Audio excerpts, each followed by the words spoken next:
একজন স্বামী কখন তার স্ত্রীর পা জড়িয়ে ধরে বলুন তো?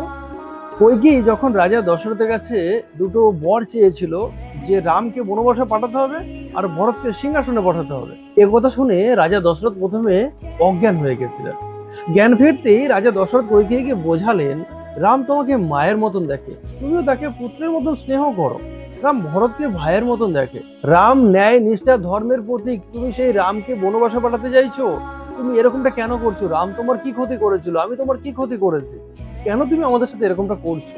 কইকেয়ীর পা জড়িয়ে ধরে রাজা দশরথ হাজার বোঝাবার চেষ্টা করলেন, কিন্তু কইকেয়ী কিছুতেই বুঝলেন না, শুনলেন না।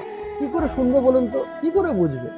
যখন কোনো নারীর মাথায় টাকা পয়সা, যশ ঐশ্বর্য, রাজত্ব এসব মোহ ঢুকে যায়, তখন সেই নারী দশরথের কথা কি করে শুনবে? কি করে বুঝবে দশরথের কথা?